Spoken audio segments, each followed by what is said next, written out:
देखिए ऐसा है कि हमको टफ तो लग नहीं रहा कोई भी ऐसा कि मतलब ये है, क्योंकि यहाँ जो प्रत्याशी हैं बीजेपी के, उनके बारे में जनता बहुत कुछ जान गई है। ठीक है, जो हमको जनाना पड़ता है लेकिन उनके बारे में जानती है। तो जनता यहाँ माइंड मेकअप किए बैठी है कि क्या करना है। ठीक है, तो ये चीज़ हमको टफ नहीं कोई लग रहा। ठीक है सर, अमेठी को कैसे देखते हैं आप? अमेठी जो है हमेशा से जो है गांधी परिवार का, या कह लीजिए कांग्रेस का गढ़ रहा, लेकिन पिछली बार मार्जिन घटते घटते पिछली बार कांग्रेस की हार हो गई और जो है वो चुनाव जीती है। आप अब वहाँ से उम्मीदवार हैं जी। तो यही कहा जा रहा था कि वो गांधी परिवार से लड़ेगा, लेकिन आपको अपने परिवार को नहीं, बताकर हाँ, आगे रखा। नहीं देखो, गांधी परिवार का क्योंकि ये ट्रेडिशन है कि जब भी एक सदस्य लड़ता है तो दूसरा उसको लड़वाता है। ठीक है, आप याद करो कि 99 का इलेक्शन प्रियंका जी यहाँ बैठ के मैडम का लड़ाया था। उसके बाद फिर राहुल जी आए 2004 में, मैडम यहाँ रही, तब भी प्रियंका जी ने लड़ाया। तो ये गांधी परिवार का कोई ना कोई सदस्य जो होता है इलेक्शन लड़वाता है। ठीक है, दोनों मतलब लड़ने में लग जाएंगे तो थोड़ा वो नहीं रहेगा। और दूसरा क्या है कि देखो, राहुल जी को पूरे देश में प्रचार करना है। ठीक है, वो अपना दायित्व पर है, उनकी बहन उनके लिए यहाँ पे इलेक्शन नहीं कर रही है, तो ये है। ठीक है, इलेक्शन मैनेजमेंट पहले आप यहाँ रायबरेली का संभालते थे, अब क्या इस बार प्रियंका गांधी संभालेंगी? हाँ, रायबरेली का प्रियंका जी आ रही और रायबरेली का भी संभाल रही है, अमेठी का भी संभालेगी वो। तो उन्होंने दोनों जगह के लिए यहाँ पे, और मेरा ख्याल टाइम दे रही हैं काफ़ी यहाँ से।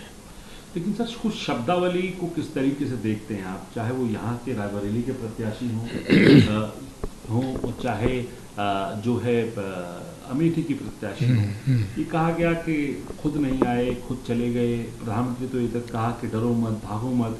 और आज जब जो है बात हुई बीजेपी के यहाँ के प्रत्याशी से, उन्होंने तो ये कहा कि अपने पीयून को टिकट दे दीजिए। देखिए, जैसे संस्कार हैं उनके वैसे ही तो बात करेंगे। ठीक है, हमारे को माँ बाप ने ऐसे संस्कार नहीं दिए कि ये। ठीक है, अब मैं कहूँ कि भाई वो क्या थे जब कांग्रेस में थे, वो मतलब मैं कहना भी नहीं चाहता हूँ। वो उनके संस्कार झलक रहे हैं कि क्या संस्कार उनके पेरेंट्स ने दिए होंगे, तो वो भी बेचारे कहीं ना कहीं दुखी होंगे कि ऐसे मतलब ये है। ठीक है सर, लेकिन इसको कैसे देखते हैं आप, ये पूरी इस लड़ाई को? क्योंकि सीधे तौर पे जो है पूरी वोट प्रतिशत है लगातार भाजपा का, वहाँ तो जीत हुई, रायबरेली में भी वोट प्रतिशत बढ़ रहा है। 3% पे था जहाँ 2009 में, वहाँ पर अब इतना 38% पे आ गया। और कांग्रेस और उसमें भाजपा में केवल 12 या 13% का ही डिफरेंस है, लगातार मार्जिन घट रहा है। ये कितना बड़ा टफ टास्क आपको लगता है? नहीं, आपको लगा कांग्रेस का मार्जिन घट रहा है, ये कह रहे हैं ना आप? नहीं, मेरा कहने का कांग्रेस का घट रहा है, लेकिन ये तो है ही चिंता का विषय, लेकिन बीजेपी का भी ग्राफ बढ़ रहा है। नहीं, देखिए क्या है ना कि बीजेपी का जो तंत्र है वो सारा मीडिया के थ्रू चलता है। आप मीडिया को तो बुरा मत मानिए। ठीक है, क्योंकि आप देख रहे हो कि दिन भर में अपोजिशन को क्या स्पेस मिलता है? राहुल जी को कोई लाइव दिखाता है?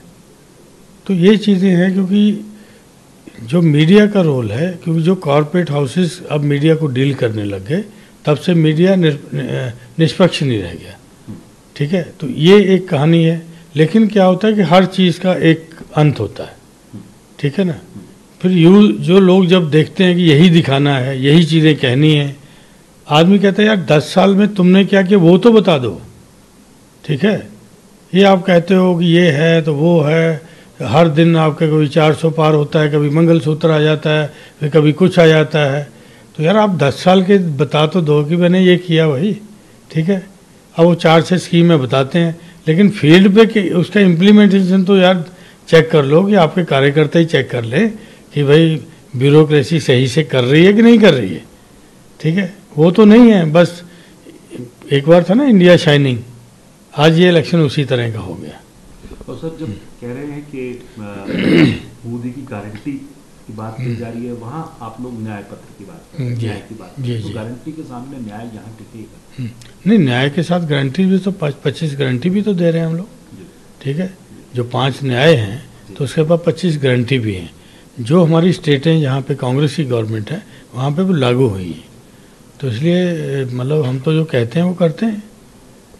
भी आप 10 साल पहले प्रचार आप देख लीजिए, उनका मैनिफेस्टो देख लीजिए, क्योंकि प्रधानमंत्री जी ने ये कहा था कि 2022 तक हम सबको पक्का घर दे देंगे हिंदुस्तान में।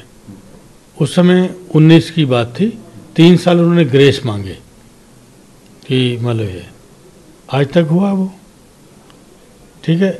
अब उज्ज्वला योजना को ले लीजिए, उज्ज्वला योजना के आंकड़े बहुत होंगे, इतने करोड़, ठीक है, लेकिन उज्ज्वला योजना की रिफिलिंग कितनी हो रही है वो कभी बताया उन्होंने? क्योंकि हमारे यहाँ तो क्योंकि गैस एजेंसी के 2-4 लोग हैं जिनको हमारे टाइम पे गैस एजेंसियाँ मिली थी, तो हमसे उनसे पूछते हैं कि यार आप लोगों का तो काम बहुत बढ़ गया होगा कि उज्ज्वला का पेनिट्रेशन इतना हो गया। तो उसने रजिस्टर रख दिया मेरे सामने कि बोले भाई साहब ये बता दीजिए कि इसके बारे में मतलब क्या है। तो कह रहा हम तो बड़े रिच हो जाते हैं कि अगर ये होता है।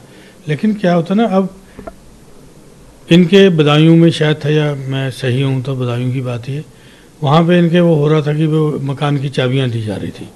तो एक पत्रकार ने पूछ लिया कि इसमें कुछ देना तो नहीं पड़ा? हाँ भैया 30,000 देना पड़ा, ठीक है।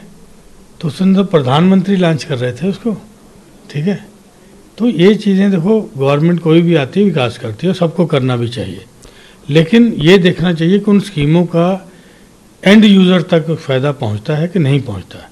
आज यहाँ किसान को सम्मान निधि दी जाती है, अच्छी बात है, 6,000 किसान पाता है, लेकिन आपने जो उसकी 60,000 की फसल चरा दिया, जो आवारा पशुओं को तो आपने कोई इलाज नहीं किया, ठीक है। लेकिन आपने 6,000 दे के उनको सोचा कि किसान खुश हो जाएगा, ठीक है, खुश भी होते होंगे, मैं नहीं कहता हूँ, लेकिन ये है कि उनकी जो बेसिक समस्या है, उनकी समस्या है खाद की, उनकी समस्या इरिगेशन की, उसके ऊपर तो आप नहीं कर रहे, ठीक है। उस पर आप बताइए कि इरिगेशन का दायरा इतना था, आज इतना रकबा इरिगेशन में के अंदर बढ़ा, इतने किसान उससे लाभान्वित हुए, अब किसानों की ये हो गई। खाद की बोरी 50 किलो की मिलती थी, आज 45 किलो की मिलती है।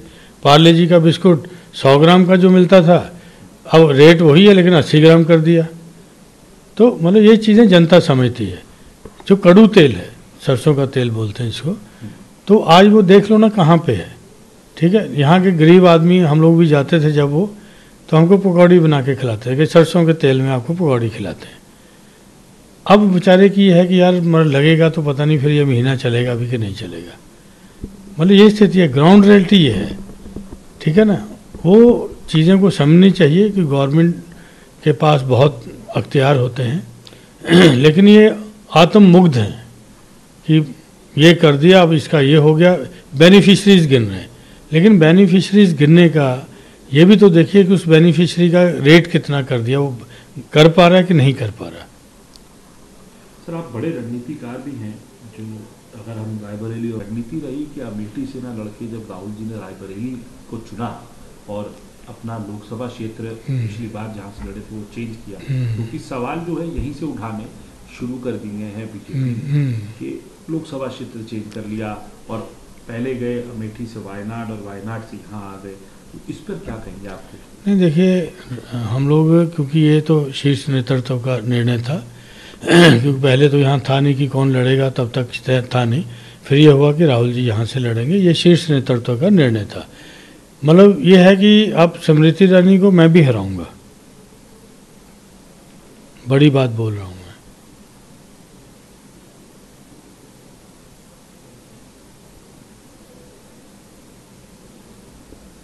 और इनकी कृपा से हराऊंगा, ठीक है। मैं यहाँ कोई नौकरी नहीं कर रहा हूँ गांधी परिवार के उसमें, मैं पॉलिटिशियन हूँ।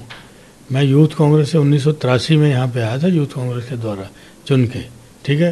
कोई कांग्रेस से एक सैलरी नहीं लेता हूँ कि कोई तनख्वाह लेता हूँ, शुद्ध रूप से पॉलिटिशियन हूँ, ठीक है। जो लोग कहते हैं कि ये वो, इनसे बड़ी शायद अब नहीं होगी बड़ी, लेकिन जब मैं आया था इनसे बहुत बड़ी हैसियत में रखता था तब भी, ठीक है। क्योंकि जिसको जैसे संस्कार मिलते हैं वो वैसा ही संस्कार वो प्रदर्शित होते हैं, ठीक है। कोई फ़ोटो निकाल लीजिए एक बार 2000 पिछले इलेक्शन की, आपको पता लग जाएगा क्या था। आप बड़ी बात कह रहे हैं, स्मृति ईरानी को मैं हराऊंगा, तो लिहाजा आपने होमवर्क आपको लगता है पूरा कर लिया है अपना? नहीं, होमवर्क देखिए, वजह रहेगी कि आप उनको नहीं देखिए, पहले मैं बता दूं कि इलेक्शन, हम लोग को इलेक्शन के आने पे नहीं तैयारी होती है, ठीक है। हमारे पीसीसी के कार्यक्रम जो चले, जो हमारे बीएलए अपॉइंट होने थे, प्रभारी सह प्रभारी होना था, वो सब मतलब ही होना था, ये हो चुके हैं जो इलेक्शन के अंदर मले। अब हमारा कंपेन है, हम कंपेन कर रहे हैं, अपने न्याय पत्र जो है लोगों तक पहुंचा रहे हैं, अपनी बात पहुंचा रहे हैं और सारी चीज़ें हम लोग कर रहे हैं, ठीक है। क्योंकि देखो, मैं जो बात बड़ी बात करता हूँ, मैं जनता की बात पे बात करता हूँ, ठीक है। कि आदमी को घमंड नहीं करना चाहिए, मैं भी घमंड नहीं कर रहा हूँ कि जिस तरह की वो लैंग्वेज यूज़ हो रही है वो उनका घमंड है, मतलब वो मैं यूज़ नहीं करता हूँ, ठीक है। वो जनता जो कहती है मैं वो यूज़ करता हूँ, ठीक है। आप पूरी तरीके से आश्वस्त हैं कि जो दोनों ही सीटें हैं, चाहे वो रायबरेली हो चाहे अमेठी हो, अमेठी में खासकर क्योंकि बार बार अब ये लोग तुलना करने लगते हैं, इस तरीके से आपने उस बात को कहा, आपको लग रहा है आश्वस्त है कि आप दोनों ही सीटें जो? मैं तो आश्वस्त हूँ, मैं तो आश्वस्त हूँ, ठीक है। प्रियंका जी भी कैंप करने जा रही हैं, दोनों सीटों को लड़ाएंगी। और फिर देखो क्या है ना कि मैं यहाँ के लिए नया नहीं हूँ, प्राइम ऑफ माई यूथ मैंने इन लोगों के बीच में दिया है, ठीक है। 41 ईयर कम नहीं होते हैं, ठीक है ना। और एक वर्कर की तरह रहा हूँ और पर्दे के पीछे। कभी आपने मेरा इंटरव्यू देखा होगा इसके पहले, कभी मैंने किया, ठीक है। मैं नहीं करता हूँ कि आप प्रत्याशी हूँ तो कुछ आप फंसा ही लेते हो घुमा फिरा के, ठीक है, तो मेरे को बोलना पड़ जाता है। जबकि ये भी हार्ड लैंग्वेज मैंने यूज़ किया, उसके लिए क्षमा, लेकिन मैं इतनी हार्ड लैंग्वेज भी यूज़ नहीं करता हूँ कभी, क्योंकि आपने थोड़ा सा अपना पत्रकारिता वाला दिखाई दिया तो थोड़ा बोलना पड़ा।